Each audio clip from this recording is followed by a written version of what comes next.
É hora da entrevista do dia com Denise Campos de Toledo. E vamos falar agora do impacto do veto à desoneração no primeiro emprego e nas oportunidades de ingresso no mercado de trabalho. Eu converso com Humberto Casagrande, que é CEO do CIEE, o Centro de Integração Emprego e Escola. Humberto Casagrande, boa noite. Olá, Denise, boa noite, um prazer estar aqui. Bem, Casagrande, vamos falar a questão da desoneração, que gerou muita preocupação quanto à possibilidade de cortes de emprego nas áreas atingidas e batendo também no primeiro emprego, que é o pessoal que não tem experiência, que está entrando no mercado de trabalho. Qual que é a sua previsão? Olha, Denise, eu acredito que exista um certo exagero nessa questão. Os empregos, é claro que a desoneração ajuda os empregos. Entretanto, as empresas e as entidades vão contratar mais ou menos dependendo da atividade econômica. Se a atividade econômica está boa e justifica, as empresas vão estar contratando.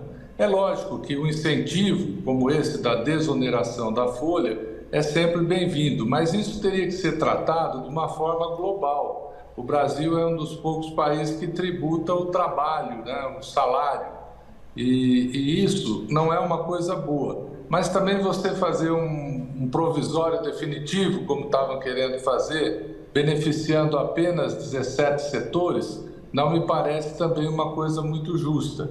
Então, eu acho que o Legislativo, junto com o governo, deveria, neste momento, se unir e buscar uma solução que durasse mais tempo, né? Através de um projeto de lei ou alguma coisa assim, para trazer uma solução definitiva. Essa me parece um paliativo que beneficia setores selecionados por critérios não muito transparentes e acaba beneficiando. Então, essa é uma contravisão do que tem sido falado por aí.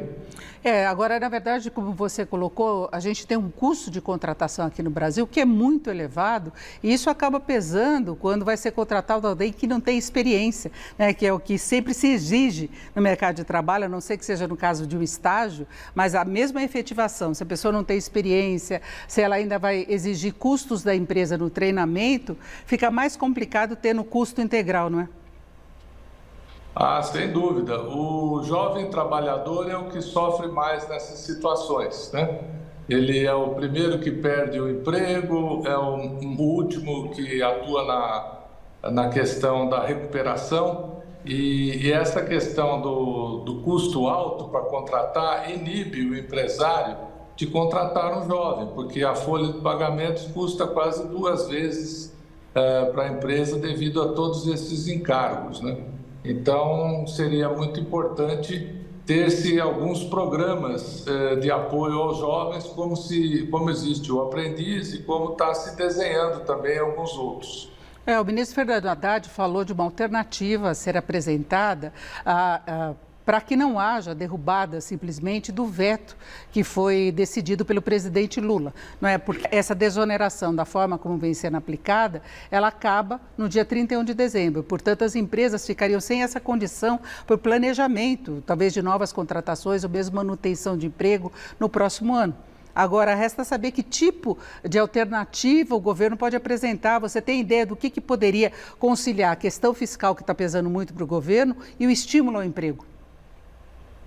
Pois é, o ministro Haddad toca num ponto interessante, quer dizer, teríamos que ter uma solução ao veto, mas em seguida propõe-se alguma outra solução para que a gente não fique dependente, né, dessa situação na geração de empregos. Apesar de ter melhorado um pouco depois da pandemia, o desemprego no Brasil, e principalmente entre os jovens, é enorme. Então, seria necessário mesmo uma medida de desoneração. O problema é que o governo está com as contas muito apertadas, né?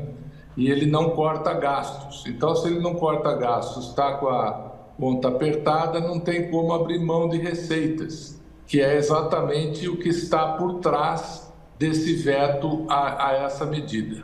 Na verdade, o governo quer fechar todas as torneiras que estão abertas para ele perder receita. Mas alguns estudos apontam, por exemplo, que no caso da desoneração, até pelos dados do CAGED, houve uma contratação maior e esse dinheiro acaba indo para a Previdência, que é um dos focos aí também de rombo das finanças públicas.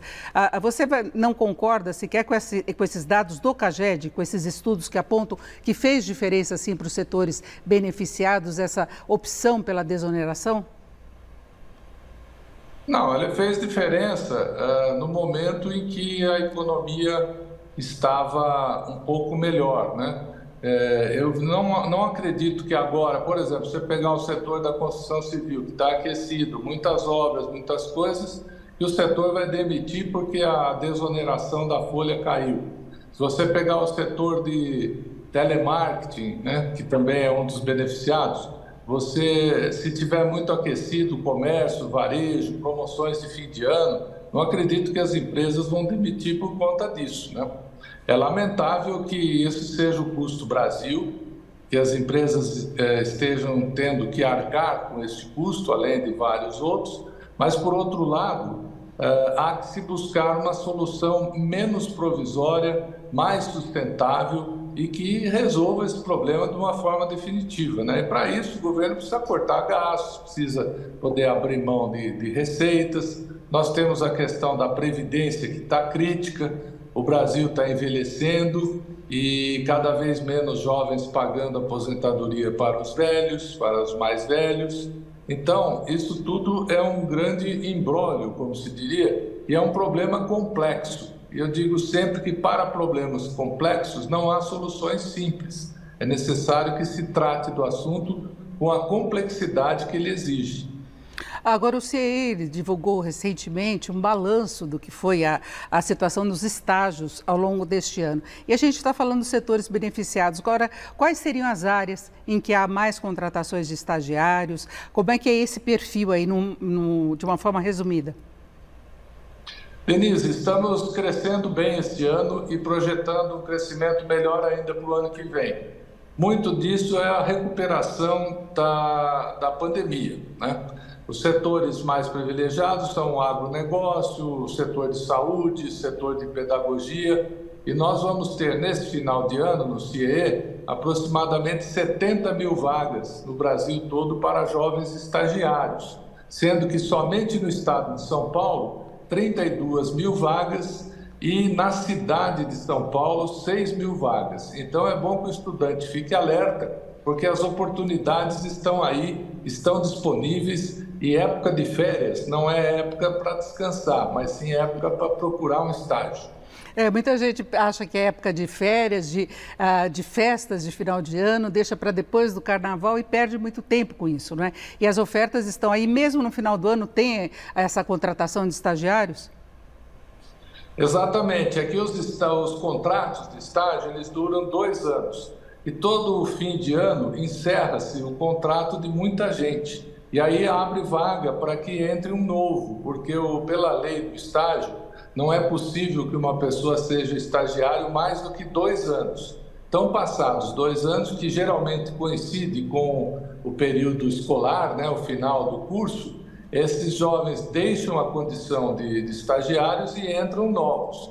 E a boa notícia é que nós temos uma pesquisa que 65% dos estagiários acabam efetivados naquele emprego em que estavam trabalhando. Então é um círculo virtuoso, porque o estagiário termina o estágio, é contratado como funcionário e abre vaga para um novo estagiário que vem atrás. O período de estágio acaba sendo um período de experiência e de formação da mão de obra também, não é? Sim, o estágio, além da pessoa trabalhar, faz parte da formação técnica e socioemocional do jovem. É uma etapa muito importante. Em países desenvolvidos é tratado com muito cuidado, muito carinho, porque é um momento em que o jovem está formando a sua personalidade, formando a sua capacitação técnica. E no Brasil, infelizmente, como somos um país pobre, 2/3 dos estagiários ajudam-nos nas despesas da família. Então, o estagiário recebe a bolsa que era para ele comprar um tênis novo, tomar um sorvete, comprar um livro, e ele acaba ajudando a mãe a pagar a conta de luz, o armazém e coisas desse tipo. Então, no Brasil, o estágio tem mais do que um contorno. Ele é formador do jovem, ele é a experiência do novo emprego e ele é também arrimo de família, vamos dizer assim, este contorno que nós temos aqui no nosso país. Agora, para fecharmos, você falou da questão do crescimento, a previsão para o ano que vem é de uma expansão menor do PIB. Mesmo assim, fica esse potencial de contratações? Sim, a gente está mais otimista pela recuperação da pandemia. A carteira de estagiários chegou a cair 1/3 na pandemia, ou seja, 1/3 das vagas foram fechadas. Certo. E nós ainda não atingimos o que era antes da pandemia. Então, a nossa expectativa é que cresça acima do PIB devido a esse efeito de pandemia e não pandemia. Eu agradeço muito a participação do Humberto Casagrande, que é CEO do CIEE, o Centro de Integração Emprego Escola. Humberto Casagrande, mais uma vez, obrigado, uma boa noite. Eu que agradeço. Boa noite a todos. Com vocês.